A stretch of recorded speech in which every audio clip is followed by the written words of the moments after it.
Shalom saudara dan saudari. Sekali lagi kita datang ke depan Tuhan. Kita mendekati Tuhan. Kita menyanyikan lagu seperti yang kau ingini. Bukan dengan barang fana kau membayar dosaku. Dengan darah yang mahal, tiada noda dan celah. Bukan dengan emas perak kau menebus diriku. Oleh segenap kasih dan pengorbananmu, ku telah mati dan tinggalkan cara hidupku yang lama. Semuanya sia-sia dan tak bererti lagi. Hidup ini ku letakkan pada mezbah-Mu ya Tuhan. Jadilah padaku seperti yang kau ingini.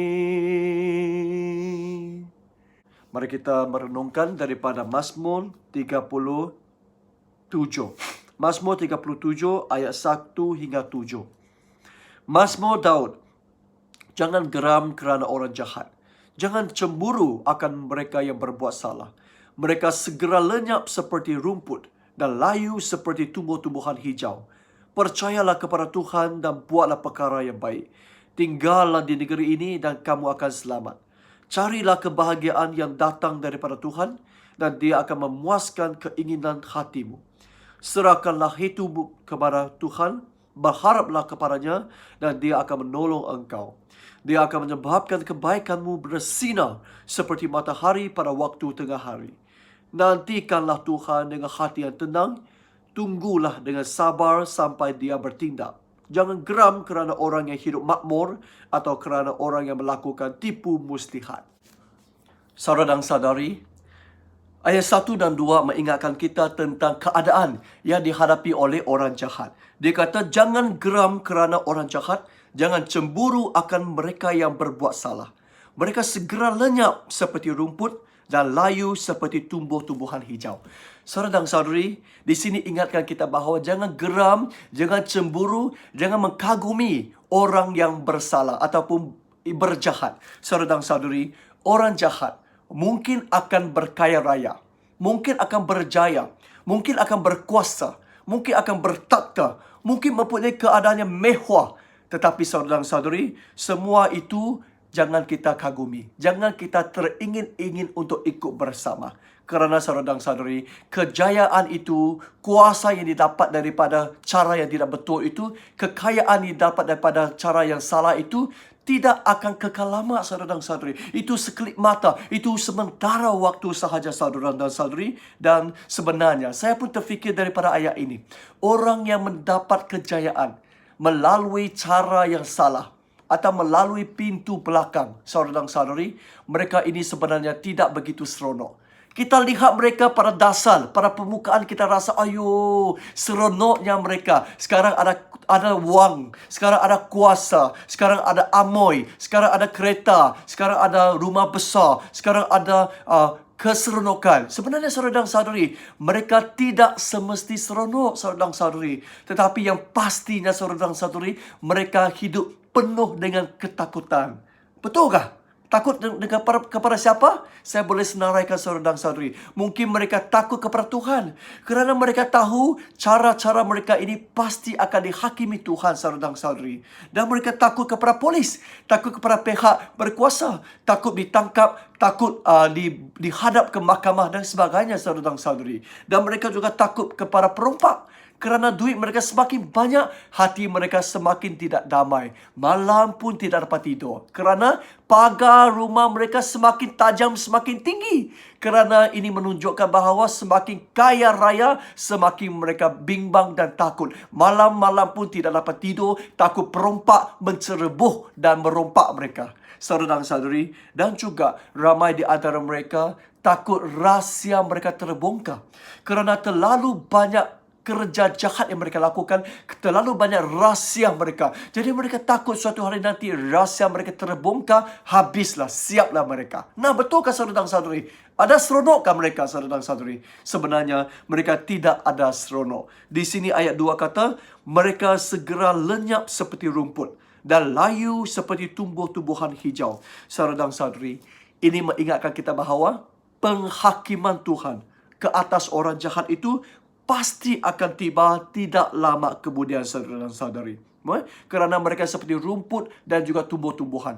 Pasti akan layu, pasti akan lenyap. Tapi mereka tidak semestinya, tidak semesti cepat, tapi suatu hari pasti mereka lenyap. Saudara dan saudari, kerana bagi Tuhan sebenarnya tidak lama penghakimannya. Kerana Tuhan memandang satu hari itu sebagai 1000 tahun.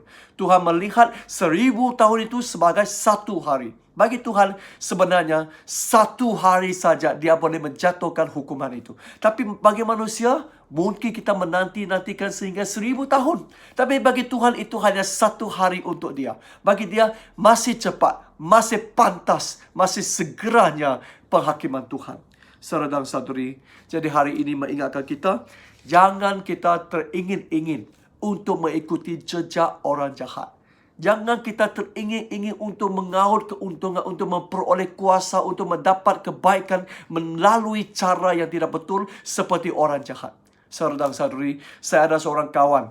Bila dia waktu muda, dia baru keluar dari SPM ataupun dia tidak belajar, dia sampai form 1 saja. Jadi dia kerja aircon lah, dia kerja mekanik lah, dan banyak kerja dia cuba, tapi gaji sangat rendah. Sampai suatu hari dia dijemput untuk mengikuti Puak Samseng. Puak Samseng. Saudara dan saudari, kami ni semua kawannya menasihati dia. Jangan ikut jejak Samseng. Tapi dia tidak dengar nasihat kami. Jadi dia pun jadi Samseng. Hari ini sudah 10 tahun saya rasa. 10 tahun dia sudah menjadi Samseng. Saudara dan saudari, pada peringkat awal dia rasa seronok. Kerana dia boleh dapat banyak duit. Duit yang haram lah, duit yang gelap lah, duit dari perjudian lah, daripada pencurian. Semua dia dapat. Dan dia boleh membeli rumah. Dia sendiri beli rumah, sekarang beli rumah kedua. Saudara dan saudari, wow, dia beli kereta demi satu kereta. Dia sangat mewah, sangat dikagumi orang, saudara dan saudari. Tapi tidak lama kemudian, tidak lama saudara dan saudari, keseronokan itu. Dan akhirnya dia perasan, dia takut tiap-tiap hari. Kenapa? Kerana dia pun takut Samseng. Dia pun takut toke sendiri. Toke dia itu waktu mabuk ini, wow, memang tak siuman lah. Waktu mabuk memang pukul teman-teman dia sendiri. Memang pukul anak-anak buah dia sendiri. Pakai parang lah, pakai kayu lah dan sebagainya, saudara dan saudari. Jadi dia hidup dengan penuh ketakutan. Bila dia menemani tokenya, ketua Samseng itu, bila ketua Samseng mabuk, dia pula yang kena pukul. Ayo, saudara dan saudari, sampai akhirnya dia melarikan diri dan dia sembunyikan diri di bawah longkang. Bila dia dikerja oleh ketua Samseng itu, saudara dan saudari, dan dia tidak berani balik rumah, dia telefon isterinya, cepat balik, cepat lari. Dia takut isteri juga dikacau ataupun dipukul ataupun ditangkap oleh ketua Samseng dia. Jadi saudara dan saudari, ada seronokkah saudara dan saudari bila kita buat jahat? Akhirnya kita pun perlu takut kepada orang di sebelah kita, saudara dan saudari. Jadi saudara dan saudari, pilihan ini tidak bijak. Jangan ikut jejak orang jahat. Pilihan yang paling bijak adalah ayat seterusnya, ayat 3 dan 4. Ikutlah jejak Tuhan, ya. Percayalah kepada Tuhan dan buatlah perkara yang baik. Tinggallah di negeri ini dan kamu akan selamat. Saudara dan saudari, Tuhan, pemazmur kata kita perlu buat yang bijak, iaitu ikut jejak Tuhan, buatlah perkara yang baik dan tinggallah di dalam kerajaan Tuhan, kita akan selamat. Saudara dan saudari, bila kita melakukan perkara baik, selalunya, hakikatnya, kenyataannya kita tidak mendapat keseronokan sebenarnya. Sebenarnya bila kita melakukan kebaikan, mungkin kita akan diejek orang. Mungkin kita dibenci orang. Mungkin kita dilawan orang, dikutuk orang. Saudara dan saudari, ini kerana kita melakukan perkara yang baik. Mereka yang mempunyai kepentingan itu mungkin akan terjejas oleh kerana kebaikan kita. No? Saudara dan saudari, selalunya kita lakukan baik, orang pun mengejek kita. Bleh, minta puji aja tu.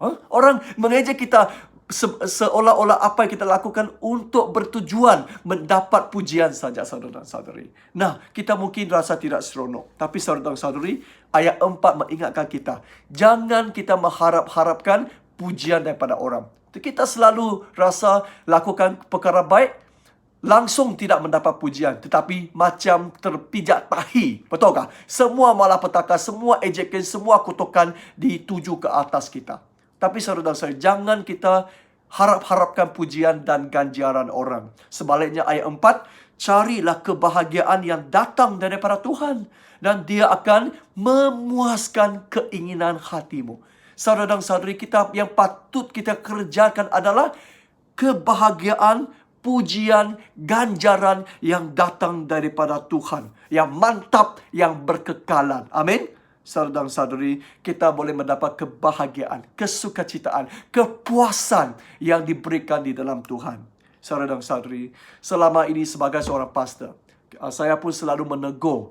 Saya melakukan kehendak Tuhan, menegur orang yang buat salah, menegur orang yang hisaplah, ngiruplah, berjudilah, malas kerjalah dan sebagainya. Dan pernah di sebuah gereja, bila saya selalu mengajar jangan ngirup, ada satu keluarga tidak mau datang gereja. Sudah lama tidak datang gereja. Bila AJK pergi melawat dia, tanya dia kenapa tidak datang gereja. Dia kata, "Hei, saya mau tunggu Reverend Nicholas pindah. Kerana Reverend Nicholas hari-hari memarahi saya di atas pentas, yang marah saya kerana saya mabuk, kerana saya minum." Saudara dan saudari, sebenarnya saya langsung tidak sebut namanya. Yang ajaran saya adalah general, ya, umum untuk semua, supaya jangan minum. Dia sakit hati kerana dia ditegur Roh Kudus sebenarnya, saudara dan saudari, dan dia tidak mau datang gereja. Saya pun bergegang waktu itu. Adakah saya mau kata, ayo, marilah ngirup sama-sama, biar kita hisap sama-sama. Kalau macam itu, banyak orang datang gereja. Saudara dan saudari, tetapi akhirnya Tuhan menegur saya, jangan ikut jejak orang jahat. Kita buat yang betul, dan Tuhan memberi kesukacitaan, kebahagiaan, dan ganjaran daripada syurga. Amin. Saudara dan saudari, kita ayat 5 dan ayat 6 ingatkan kita perlu sabar, ya. Serahkanlah hidupmu kepada Tuhan, berharaplah kepadanya, dan Dia akan menolong engkau. Dia akan menyebabkan kebaikanmu bersinar seperti matahari pada waktu tengah hari. Saudara dan saudari, Tuhan ingatkan kita terus-menerus menyerahkan diri kepada Tuhan, ya. Kerana bagi kita, ayat 6, perbuatan baik kita pasti akan berhasil suatu hari nanti seperti matahari pada waktu tengah hari, ya. Dan paling berkesan waktu itu, paling berhasil. Ada masanya, saudara dan saudari. Walaupun sekarang susah, tapi ada masanya kita akan berjaya dengan berkilatnya, saudara dan saudari. Bagi mereka yang jahat, saudara dan saudari, pasti akan nampak pengadilan Tuhan di atas mereka. Saudara dan saudari, saya pun terfikir, ada sebuah negara di dunia ini, baru-baru ini berlaku kemelut politik, berlaku penggulingan kerajaan demokrasi oleh segelintir orang melalui cara pintu belakang, melalui cara sendiri, saudara dan saudari. Wah, bagi mereka, mungkin mereka rasa, wah, sekarang saya sudah jadi menteri, sudah jadi Perdana Menteri, sudah seronok. Tapi keseronokan mereka baru beberapa hari saja. Mereka ditimpa dengan masalah yang paling besar dalam sejarah negara itu. Dia kata dia menghadapi krisis ekonomi, krisis politik, krisis kesihatan pada satu masa yang sama.